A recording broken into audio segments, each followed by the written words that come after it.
Wow, we've got a great show for you guys today at the Investor Empowerment Series radio show. This is episode number 39, featuring Rich Mclain of RMAC Lending out of Oklahoma City, who currently also is a hard money lender in the Chicago area. He's got like 30-some properties he's lent on or he's got money out on, $10 million worth of loans. We go over how his business works, what it takes for an investor to get started with him, and pretty much everything you need to know to get started on investing with a hard money lender and having them fund your deals. This guy's business is incredible. I love it. Stay tuned for an awesome episode. Welcome to the Investor Empowerment Series radio show, empowering your real estate investing with techniques, opportunities, and information, minus the BS and sales pitches. Now, please welcome the host of the Investor Empowerment Series, Joe Mueller from the Tough as Nails Investment Syndicate. Joe Mueller.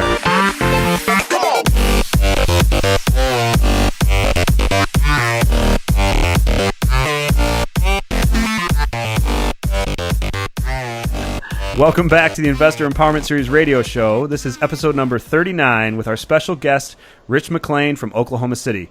Hey, Rich, how you doing? Man, I'm doing great. How are you, Joe? I'm pretty awesome. I really appreciate you taking the time tonight to be on the podcast.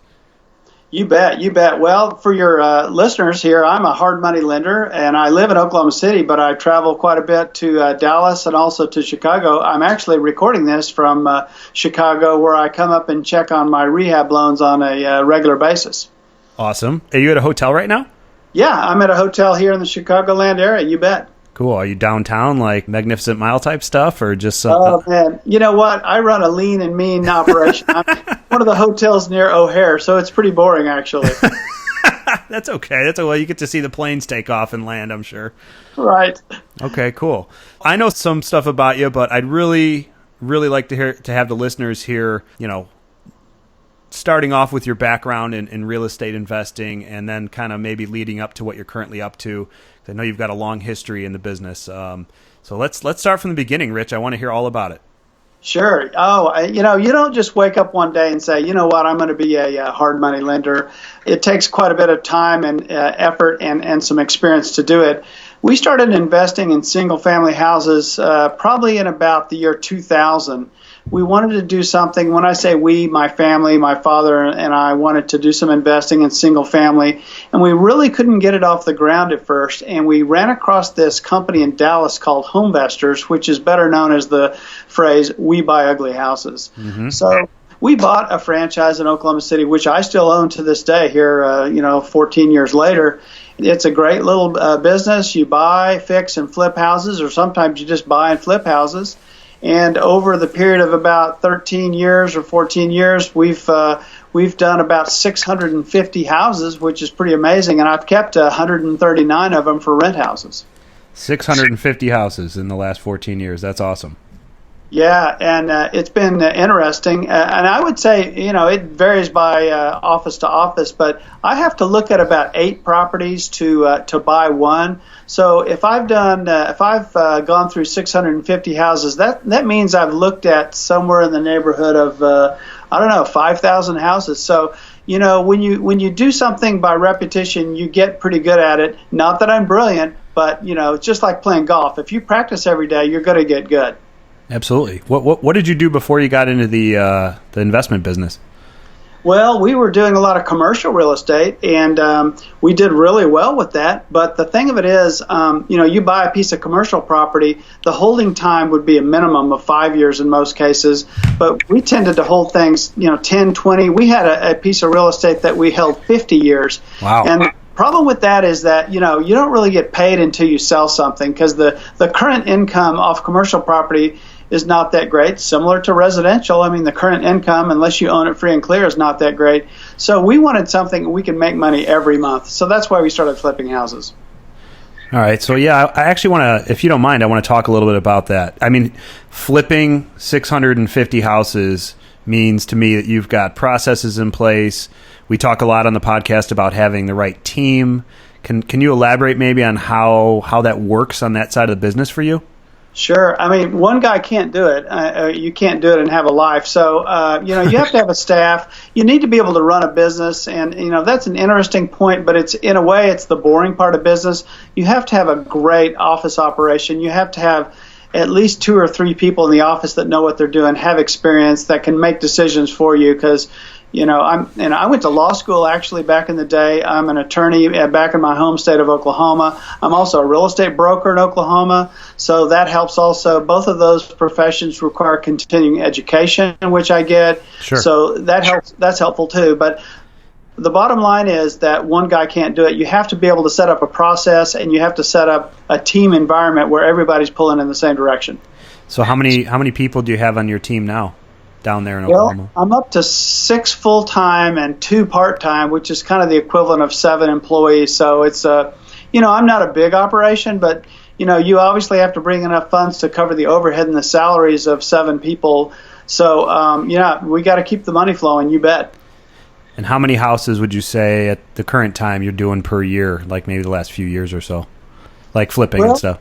Interestingly enough, my lending business has really taken off, and so I've kind of slowed down my home flipping operation. I'm probably only doing as few as 14, 15 houses a year, only because I've focused my efforts on the lending. It's been a really robust lending environment, partially due to the opportunity up here in Chicagoland. Okay, well, let's dive into that then. I'd like to hear more about what you guys do and how it all works. For the newbie listener, can you talk about what hard money lending is? Sure. It could mean different things to different people. And traditionally, hard money lenders are viewed sort of like Shylock in the Shakespeare novels. That not only would I get a profit, but I would also get a pound of your flesh first. That's awesome. But, I run it with my wife, Karen, also, and we try to be a little bit kinder and gentler about it. We also took a different tack. When we surveyed the hard money lending landscape here in Chicago, we decided that we could carve out a niche for ourselves by lending more money and taking more risk, which is definitely against the grain from what the traditional hard money lender would do. So what we decided to do, since I had so much experience flipping houses myself, going inside 8,000 houses over a period of time, I felt like I had an advantage. And so I decided to use that advantage. And so we designed our business model so we would loan our customers 100% of the acquisition cost plus 100% of the repair value. So basically, I'm taking care of what I call all the hard costs. So all my customer had to come up with was, the origination fees, the real estate costs, and the utilities and the interest payment. So my philosophy is to keep as much money in the pocket of my customers so they could handle the investment. So is there the borrower that you work with does not have to come up with a down payment? Is that what you're saying? That's correct, and I'm very unusual. I don't know of another hard money lender in the Chicagoland area that does what I do. Interesting. And let's not minimize your operation. I mean, you're working more than just Chicago, right, with your hard money lending, or is it just in Chicago that you're doing lending? No, I mean, I'm from Oklahoma City, so I have a number of loans in Oklahoma City, and I started the business in Dallas, Texas, so I still have a pretty good presence in the Dallas market as well. So we travel to Dallas pretty often. But one day I was sitting in a Starbucks in Dallas, and somebody made an appointment, and they come and they apologize. I said, "Why are you apologizing?" I said, "Well, I kind of brought you here under false pretenses." I said, "What are you talking about?" I said, "Well, really, I don't have an opportunity in Dallas, but I have this great deal in Chicago. Would you be open to going to Chicago?" This was in like February, March of 2011. That's just like 6 years ago. I said, "Well, sure." And that's how it all started, huh? Yeah. As a matter of fact, today, a very interesting side note. Today is March 22nd of 2017. Right. So we were in Oak Park today. We've got, 2 current loans at Oak Park, or 3 current loans at Oak Park, and another one that's closing soon, which will be our 4th currently in Oak Park. And we were kind of near the Eisenhower. And the very first deal that was presented to me in that Starbucks in Dallas was like on Grove. And so I flew into Midway. I drove here, and we were going to this Grove, which was like 2 houses away from the Eisenhower. You can hear all the cars going by. I said, "Holy moly! I'm about to loan a lot of money on a house near an interstate. And before that, I had never heard of Oak Park, so I didn't know what I was getting myself into. Right. So today, actually, I went back. We were right near there, so I drove and I took a picture of that house, and I sent it with a text message to that first investor that brought me here to Chicagoland, and I said, "You were the kickoff to my great success here." So that investor did fantastic. It was in 2011, which interestingly enough was a phenomenal year both for hard money lenders and for investors, because the recession was over, but a lot of people didn't realize the recession was over. So from 2011 to, I say, last year were some really, really good years. Wow. No, that's great to hear. How many, so you started with one back in 2011. How many loans are you currently working on right now in the Chicago area? 37, 38, something like that. But I'm considered a small player, Joe. I'm not a big time guy because I take a real hands-on approach. Karen and I, my wife, we drive the neighborhoods. We go to every single property. We go, we check on the rehab draws. We make sure that the rehab is going well, because I'm lending so much more than the other competitors that I want to make sure that the money's actually getting reinvested, so the collateral is increasing in value. So, I don't want to get huge. That's not my ambition, but I want to help my investors. I want to make sure they succeed. So, there's kind of a limit to what I can do, but still, I'm somewhere in the neighborhood of $10 million. So that's a lot of money. Absolutely, it's a lot of money. So the thing that comes to mind, you're mentioning, driving neighborhoods and checking out the properties. And I know we had kind of talked offline that your typical procedure is that you're flying into Chicago on a regular basis, and you're meeting with your investors and you're walking the properties, checking on progress, helping them out if needed.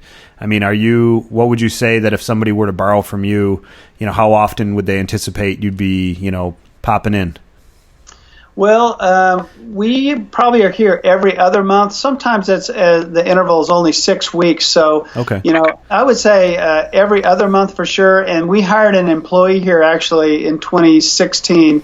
And so we would send our inspector out every month. So they would expect to have their property inspected every month. Okay, cool. Oh, just good to know. So we kind of digressed a little bit, but I want to kind of bring things back to where the question started, which was, a little bit more about, the basics of hard money lending for maybe somebody who's not as familiar. I know you mentioned, 100% of the acquisition costs and 100% of the rehab costs, and you said that the borrower is going to be responsible for origination fees and some of the other basic costs when buying the property, but no down payment necessary. If somebody's interested in working with you, how do they start that process? What's the first step to get to know you and potentially become one of your clients? Right. Well, I love to talk to them on the phone, but I really want to point out my website. Okay. Now, it's not gonna blow you away from a bunch of flash introductions of really cool stuff. I actually sat down in front of a computer on the 4th of July weekend in the year 2010, and I wrote the website on GoDaddy.com. So it's a very utilitarian website. Mm-hmm. Let me recite the address. Maybe sure. People can get a pen and paper handy, but it's www.rmaclending.com, and I'll spell that. That's www.rmaclending.com. And there's a couple of tabs on there that are really important. There's one that says, "Are you ready?" And we talk in very practical terms about what they need to be ready. And there's a tab called the process. And then, of course, if they want to apply, they can click on a button on the homepage to apply to become a customer. We charge a nominal fee of $100. We do pull credit, and let me explain that. A lot of people say, "Oh, I don't want you to pull my credit because it knocks my credit score down." But we do have to pull credit, and the reason is we're loaning such a high loan to value, and we want to make sure that the people are credit worthy. We are putting a requirement of 700 credit score, and that does weed some people out. But if you think about it, from my point of view, I've got to have people that are strong enough financially to do the deal, because the very last thing a hard money lender wants is a customer that has trouble and can't finish the project. Absolutely. So the only fee to get started is $100, or is there something else that they need to kind of do in order to work with you in the beginning? No, for $100 we pull the credit, and if they can have a credit score of 700, then we send them a pre-qualification letter, which they can present to sellers to make sure that they've got the backing of a hard money lender. And so, the typical pre-qualification letter would say, 200,000, 300. I've written them as high as 400, 500,000 for really strong people. So they go out and they bid on projects, and occasionally a seller or a seller's attorney will call us and say, "Hey, is Joe Mueller really pre-qual?" I said, "No, he's a bum." No. Then you got it right. That's awesome. But we'll verify that, and actually, we've been up here so long, our name gets around. Usually, if they see our letterhead, they know automatically. We do so many loans up here that it gets around not only in the real estate brokerage community, but also in the legal community, the attorneys that do the closing. So they know that if they've got a pre-qual letter from us, that they're good to go. So that helps our clients put properties under contract. So once they do that, then they get it under contract. Then they have to pay a fee, which includes the appraisal fee. Currently, we charge $750, which is really not bad. And we get an appraisal done, which is included in the $750, and plus you get our analysis. And once that analysis is done, we'll either give it the thumbs up or the thumbs down. And the great majority of the time, it's the thumbs up. So that's a great point, and I want to kind of dive into that a little bit. What do you guys do to analyze, a potential project? I mean, what are your resources that you're using? I know you said you have an employee, so I don't know if that employee who you named as an inspector is also doing valuations for you. But, what can somebody anticipate if you're going to be doing your own valuation research and appraisals? What can they be prepared with to potentially, show to you that this is going to be a good loan for you to take on? Well, we encourage them to develop a relationship with a good realtor, and that's a key point because, we don't want them to put such a rosy valuation on it that it's unrealistic, that I'm going to pull some comps. We subscribe to a nationwide derivative product that pulls from all the MLSs all over the country. And so we're not a member of your MLS here. I guess it's called Midwest Real Estate or something. Right. We're not a member of that, but we have this derivative product that we can pull from, and we can get some pretty good comps. And then we do that, and then we also obviously double check it with an appraisal, and that's helpful in several ways, because when it's time to sell it, or when they're kind of deciding whether they're really going to pull the trigger on it, they need to know what they're going to sell it for, and not, some seminar guru told them it could sell for, $800,000 in Oak Park, which the great majority of Oak Park doesn't sell for $800,000. So we want to make sure that the project's viable from the very beginning. So when they pay the $750, we do our analysis, but we're hopeful that they've already done an analysis with a qualified realtor, and then so we do our analysis and then our appraisal. So essentially, you've got three people looking at the project just to kind of verify that. So when you say an analysis by a realtor, are you talking like a CMA?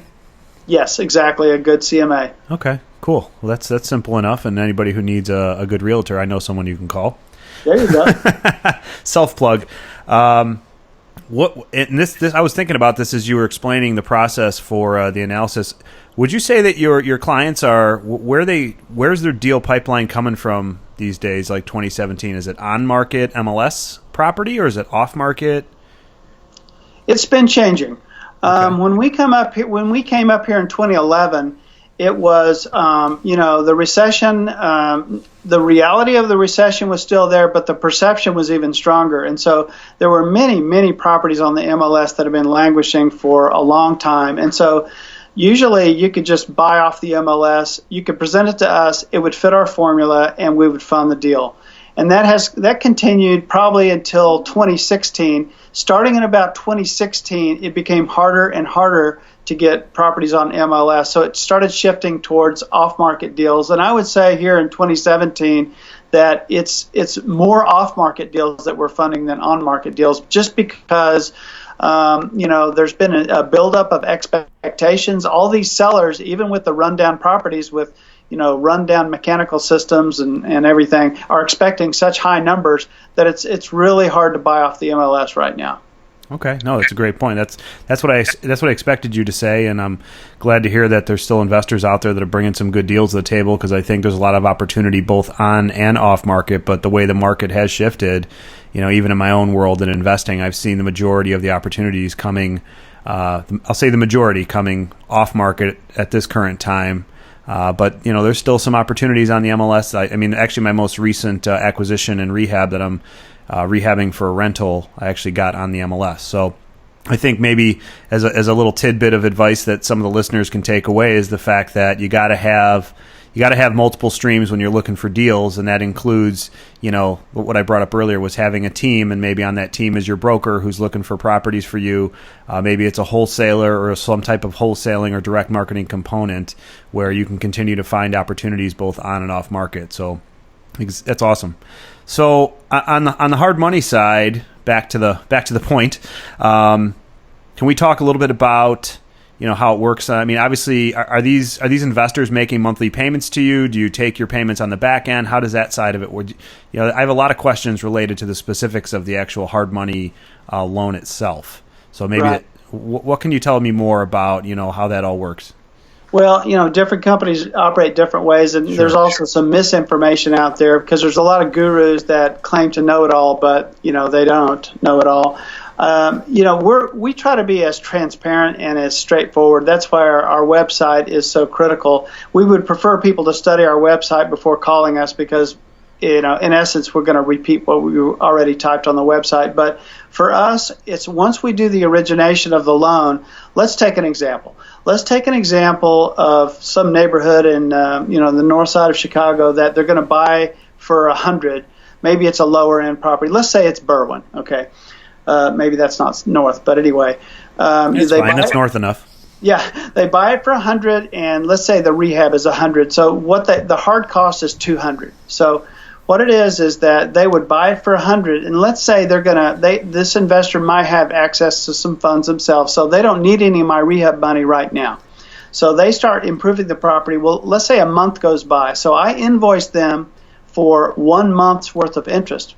But unlike some hard money lenders, or I might even say unlike most hard money lenders, I only charge the borrower on the amount of money that they're utilizing day by day. Okay. So my interest rate for the new investors is 15%, unless they had a 730 credit score. We also give a nod of appreciation to people who've managed their credit responsibly and got a 730. If they have a 730 credit score, we'll knock 1% off, and it's 14%. It's still hard money, and you want to hurry, but it's a little better terms for those people. Sure. Anyway, so I send them an invoice, and then they have to pay me, within 5 days is what my loan agreement says. So that's how that works. And then as they draw down the repair money, slowly the invoices, get larger and larger until they've drawn down the whole $200,000 available to them, in which case, they would get an invoice for that amount. It's 15% annual rate, but it's payable monthly. Okay. And you mentioned drawdown and the term draw, so I want to elaborate on that a little bit for, again, maybe somebody who's not familiar with that. So at what is there some type of point that they reach? So if I bought this property in Berwyn for $100,000, and let's say I've got you funded the acquisition at $100,000, I paid some of the I paid the closing costs and made the deal happen. So let's say I'm out of pocket, a couple $1,000s, and now I've rehabbed about $20,000 out of that, possible 100 of rehab costs that you're also going to lend me. Is there a point where I call you and say, hey, I've spent 20, or is it 50, or is it, how often can one expect a draw, and what exactly is a draw? It's very flexible with us. We do have a minimum draw of $2,500 because I don't want to be, sending out $500 chunks because, my bank charges me $20 and your bank charges you $20. So typically, it would be, each project would be usually 5 draws is about right. So in that example, in the Berwyn house, the first draw would be $20,000, and you would go another 3 weeks or so and get chunks of $20,000. Some people don't want that much, and they would rather do 10 draws of $10,000, and that's okay with me. It's a little more tedious because if it's between my visits and my inspector's visits, they would just take their digital camera or their phone, and they would take pictures of what they've done. And mind you, since we've been in the house, we know that you're taking a picture of the house in Berwyn and not in Elmwood Park or whatever. Sure. So we know what the inside of the property looks like, so we can't be buffaloed by somebody that's taking a picture of another house. But we'll go ahead and send a draw on photos. So that's another way that RMAC Lending differentiates itself from the competition, because we're we're here to help you. We know the number one thing that kills projects is when the contractors do not get paid promptly. So we want to make sure that we've signed a loan agreement with the guy for $100,000. We want to fund that in real time so that the contractor stays on the job. And that brings up a good point. You were talking about expediting the payment of contractors. Let's say I've got my $20,000 and the draw is the actual amount that I'm going to borrow from you out of that rehab cost to reimburse myself the $20,000 I've spent, right? We agree on the term there? Right. Okay. So I call you, or I send you an email with 20 photos of the work that's been done. How quickly on average do you say the investor can expect that draw wire to come in with the money that is reimbursing them? Well, our loan agreement says I have 5 days, but the reality of it is I try to get it out, in 1, 2, or 3 days, just Cool. because I know that by the time you've gone to the trouble to take the pictures and downloaded them, and we'll take them in any form, whether you attach them to an email or give me access to a Google folder or a Dropbox. We get them in like 7 different formats. But, once you send that in, most people are like texting me and calling me and says, when's the money coming? So, we go ahead and try to do it. Sometimes, I do it 5 days a week. And that's really to my advantage, like I said before, because I want to make sure that the project keeps going. Sure. Do you require a scope of work from the investor? And can we talk about what that is a little bit? Yes, we do require. We will not make a loan unless the investors provided a scope of work, and that brings up a good point. A lot of people get real excited and they enter into a contract, and then we say, okay, we need the scope of work, and they're going like, what are you talking about? And the reason we need it is that we provide it. Well, first of all, I review it to make sure it's reasonable. Okay. Right. And they might say, well, you know what? I'm going to put a second-story addition on the property. I'm going to put a bathroom in the basement where there's not a bathroom now, full gut rehab, and I'm going to do it for $110,000. Usually I'll get back and say, you know what? This is not going to work. Nobody in Chicagoland has been able to do it for 110. They used to be able to do it for 150, but the current rate is about 180 right now. So you need to sharpen your pencil. This is just not realistic. So, that's one problem I have. But anyway, when I get a scope of work that is reasonable, maybe it's not a full gut rehab. Maybe it's maybe moving one load-bearing wall to open up the kitchen into the living area, which is, obviously selling now. And they're not going to completely gut rehab the plumbing system, but it does need new wiring and, the normal finishes. Let's say that's $90,000. And in fact, we were just in a property in Berwyn earlier today where the acquisition price was $135 and the renovation budget was $90. And that was reasonable according to what this particular customer was trying to accomplish. So the scope of work has got to be reasonable according to what they tell us. And here's the key, Joe. We have to send it to the appraiser, and the appraiser is going to look at the scope of work, and they're going to compare it to other rehabs in the area that's comparable. So, I can't give them a superficial scope of work and compare it against places that have been gut rehab. So that's the problem and the opportunity. So you as a realtor can help them also get a dose of reality by saying, well, what are you going to do to the property, and make sure that you're the first line of defense on this issue. So anyway, when I get the scope of work, if I approve it, I send it to the appraiser, and then we know what we're working with, as far as the ARV. And the ARV ties into the magic formula. And I don't know if you even know what the magic formula is. I'd love to hear what it is. Well, it's like going to McDonald's. Would you like to know what's in the secret sauce of the Big Mac? Yeah, I guess. Well, it's pretty simple. It's 70%. I want my loan to be no more than 70% to loan to value. So, to take a simple $200,000 loan, you take $200,000 and divide by 0.7, and I'm not prepared, but it's something like 260 or whatever. Oh, my wife is chiming in the other room. Hoping you can't get her. I actually can. I heard something in the background. I was wondering what that was. Right, exactly. So, but the bottom line is, I want to make sure that if the loan as proposed meets that 70% criteria, because if it's not, it really doesn't fit. It doesn't mean I won't do it, and there are neighborhoods where it's very hard to buy that low. And an investor might want to go ahead and do a project that exceeds the 70% as long as they bring the cash down. That's the one example, Joe, where I would require the investor to bring cash, because I would go to them and say, you know what, you're paying a little bit too much. Like Portage Park has been a little overheated lately. Still a lot of opportunity in Portage Park, but it's hard to find a house in Portage Park that you can buy that fits the criteria and with the rehab money. So, if the investor's willing to bring some cash, they can still do that project if it exceeds the 70% if they want to bring a little extra money.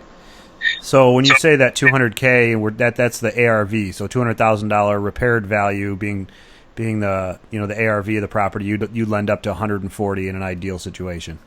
In that situation, right? Exactly, and that would be and rehab cost. That might be more like Berwyn and Cicero if you're going to be in that area. Sure. Yeah, I just wanted to kind of get it clear on my end. You mentioned opening up that bearing wall to the kitchen, and that brings me to a thought process that I've never really approached on the podcast, and maybe you can offer just a little bit of insight. What else are you seeing on the actual rehab market that investors are doing to move properties quickly, or seems to be more popular where the retail buyers are jumping on properties as a result? What type of improvements are being made that you're seeing? Well, I mean, if you're talking about kind of Portage Park, Mayfair, the nicer neighborhoods, the master suite has been huge the last 3 years. So if you're adding an addition to second floor addition, the master bedroom needs to have its own, private bath. And usually the way the plumbing stack works, that, on the other wall of the bathroom, you would put another of the master bathroom, you would have a hall bathroom for the other two bedrooms. So 3 bedrooms upstairs, one being the master, and 2 and hopefully a bedroom or 2 in the basement if you've got the height, that's allowed to put a bedroom in the basement. Sure. Okay, cool. Now, when you're doing these loans, how do you? I've had a little bit of experience on the hard money lending side. How do you protect yourself aside from the LTV and aside from the inspections? And it sounds like being very hands-on with the project. Is there paperwork that you have the investor execute up front, or anything they can anticipate? And I know it's on the website and everything, how your process works. So I do recommend the listeners go check out rmaclending.com in order to get more information on how to work with Rich. But is there anything else that they would need to be concerned about on your end? I mean, obviously you put a lien on the property, is that right or no? Oh, sure. Okay. That's my main protection, that we're going to get a first mortgage lien on the property.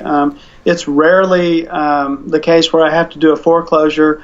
I do have customers that just kind of go off the grid and they stop returning my phone calls, emails, and texts, and they really leave me no other option but to file foreclosure. I would rather take a deed in lieu of foreclosure if it's warranted.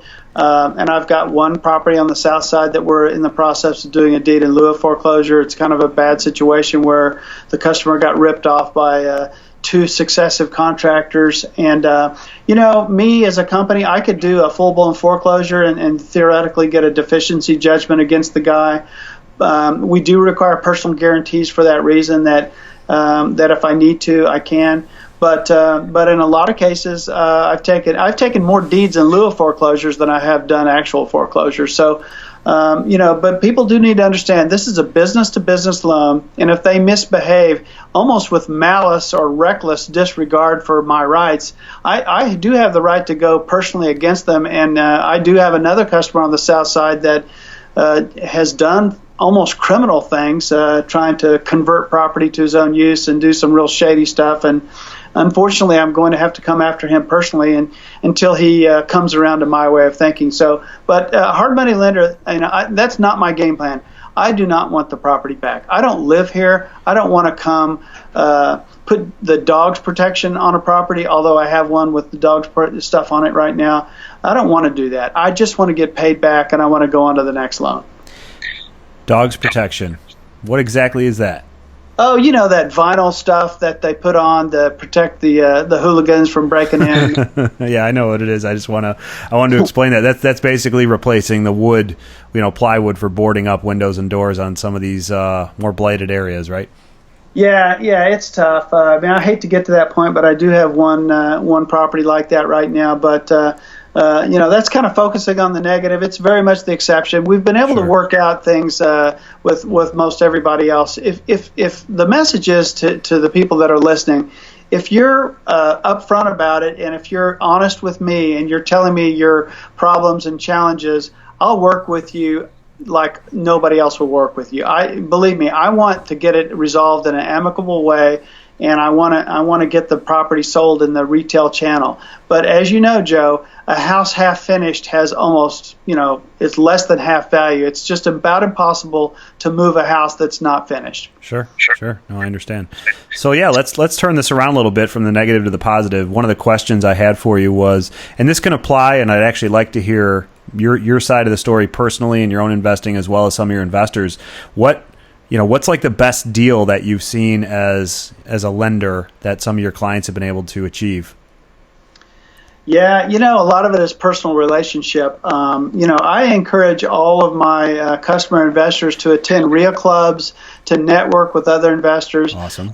You would think that people would, like investors would be like playing poker, and they would like wear sunglasses and they would not tip their hands. But the opposite is true. Investors love to talk like we're talking now. Almost every investor loves to talk real estate. In fact, if they could stay awake 24 hours a day, they'd stay awake all night talking about real estate. So really, fellow investors are great resources to find leads. And sometimes, actually, here lately, there was a house, I forget the neighborhood, it's up near Belmont on a street called Monticello. An investor got a hold of a house that was like 70% through the rehab, and something happened. It was like a group that was investing, and they fell apart for whatever reason. And she got the property. This investor is a female. She got the property at a fantastic price. It's under contract. It should close I think it's closing Friday of this week actually, and she's going to clear like probably 45 to 60 grand. So. And it was a deal where she networked, found some other people, and realized that another investing group was in trouble, and got a great deal on that. So, I would definitely encourage your listeners to network with other investors, go to the REIA clubs, and just get connected. You're beating my own drum. I love it. Yeah. All right, that's great. I'd love to hear that. That sounds like a great deal for that investor. I know that area. It's a good area. That's a great area for investing as well. So let's talk a little bit more about that.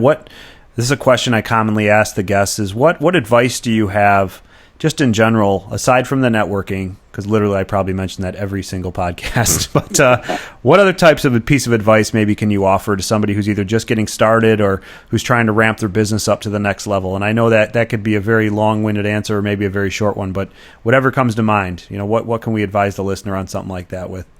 Right. Well, I think a lot of people just lack the knowledge. And if they lack the knowledge, they'll come to me as being the mentor. And I can only do so much, Joe. I mean, I'm the lender. I'm busy. I don't have time to teach them everything they need to know. So if they realize early on that they just don't have the knowledge, they really need to hook up with a group. I know there's some Renata, Fortune Builders, and others that sometimes we turn people away and say, you guys really need to go study and kind of learn about this industry a little bit more. I will say one thing: the residential market here in Chicagoland is regulated to a much higher level than any place in the country, except for, I guess, New York City and Los Angeles, California. I mean, the city of Chicago has its own building code. That is not usual. I don't find that in Dallas. You certainly don't find it in Oklahoma City. And so, you need to understand about, the depth of foundations, the kind of insulation in the walls. And a lot of the newbie investors just really don't understand the vocabulary and are really ill-equipped. So, you need to really go reach out and network with some people that know what they're doing, because it's a formidable task getting up to speed. No, absolutely. No, that's a great point. I love it. That's a great piece of advice. And do your homework up front and figure out what you need to do before you actually, jump into a property and think you're going to be, putting lipstick on a pig to try to make some money. You need to understand the building codes. Even the contractors that you work with, even in my experience, knowing a lot of those codes, I still come into situations where the contractors are cutting corners, and I end up having to, I get not necessarily caught or, gigged on something, but I realize something wasn't done the way it should be, and, it has to be updated, changed, or improved upon as a result. So love that piece of advice. I appreciate you saying that. That's the first time I've heard that, by the way. So that's great. Well, and let me go a little step forward, if you don't mind. Please. Digress. There's a group of people out here in the Chicagoland area that hold themselves out as project manager. Have you heard of that term, Joe? I have heard of the term project manager. Okay, let me give you my take on it.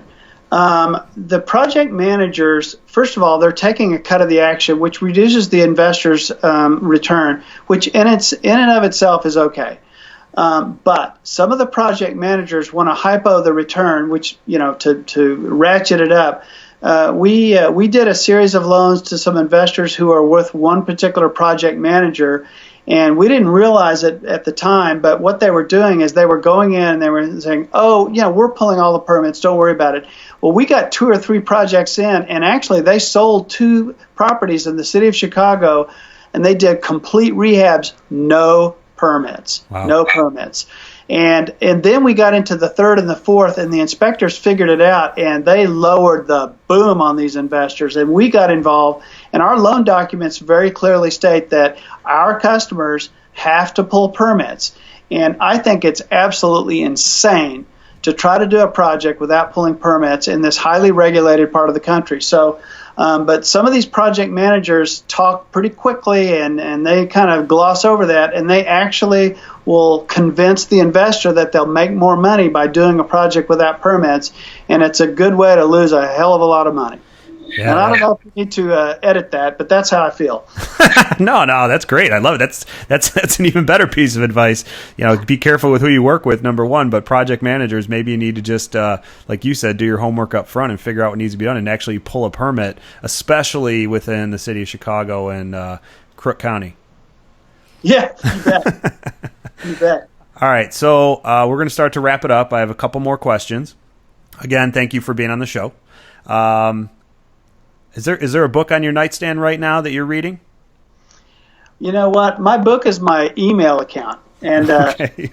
I think, I was overloaded last year, and I actually keep emails for a year, and including the spam and everything, I got 24,000 emails last year, wow. And it's really tough. But luckily, I think 12,000 of them at least were spam. But it's tough for me to do pleasure reading. It's we work hard, and we're trying to kind of reach some personal goals. So we're being rewarded for it financially, and that's great. But I haven't had much time for pleasure reading.